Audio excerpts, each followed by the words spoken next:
Assalamualaikum warahmatullahi wabarakatuh.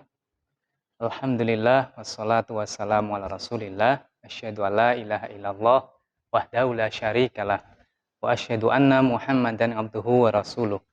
Allahumma sholli ala Muhammadin wa ala alihi wa sahbihi ajmain, amma ba'du.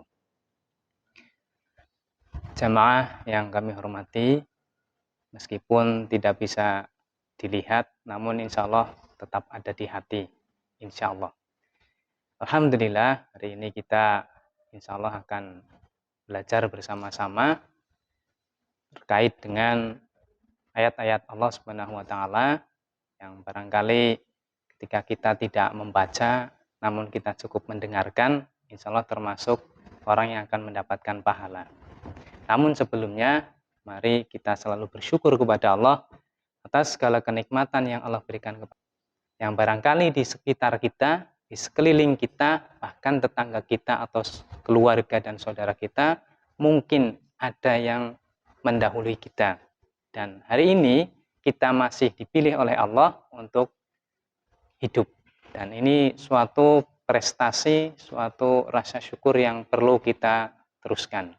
Sholawat dan salam senantiasa kita curahkan pada Nabi Muhammad SAW, dan dengan risalahnya mudah-mudahan kita termasuk bagian dari umat yang mendapatkan syafaat. Amin ya rabbal alamin. Pemirsa yang berbahagia dan mudah-mudahan senantiasa diberi keberkahan oleh Allah.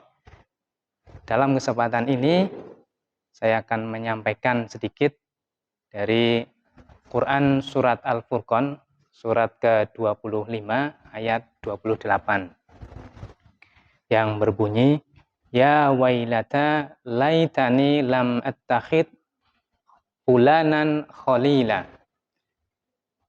Wahai celakalah aku, sekiranya dahulu aku tidak menjadikan si fulan itu sebagai teman akrabku.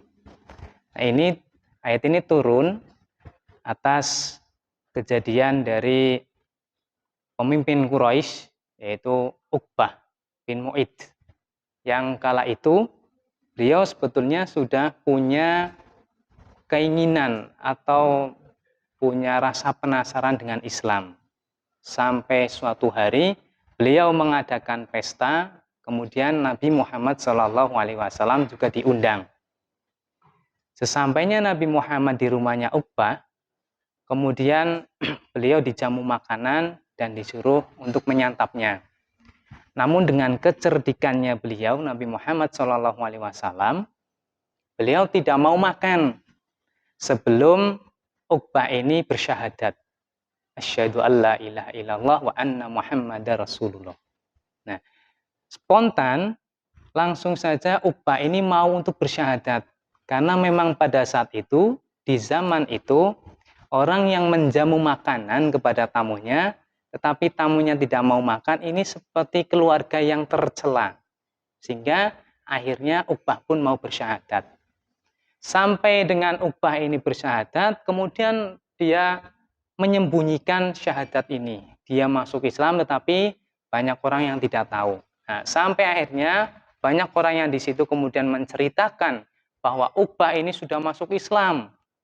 Maka kemudian ada sahabatnya namanya Ubay bin Khalaf.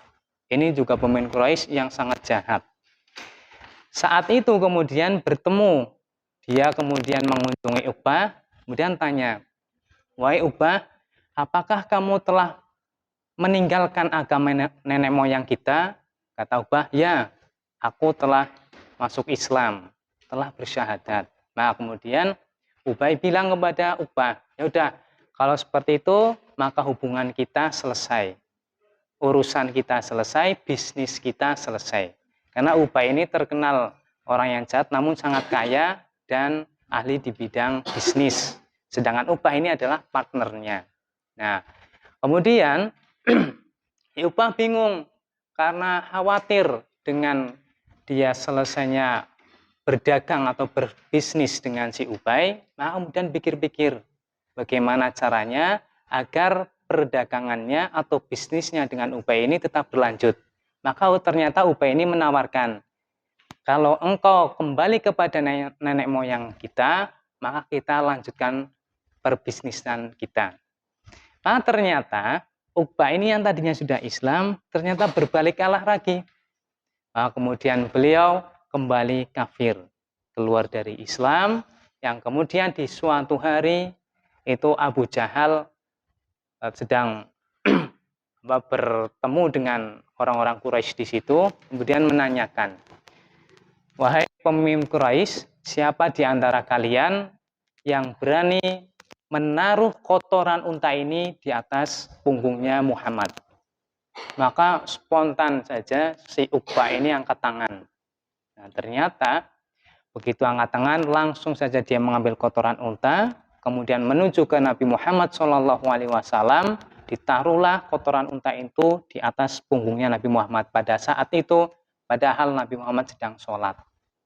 Oleh karena itu, memang hidayah Allah itu mahal, sehingga siapapun orang yang dapat hidayah juga belum tentu dapat istiqomah. Makanya kita diingatkan oleh Allah lewat ayat ini, bahwasanya pentingnya kita mencari partner, teman, kerabat yang betul-betul mengajak kita kepada kebaikan. Contoh di mana kita sedang melaksanakan puasa saat ini.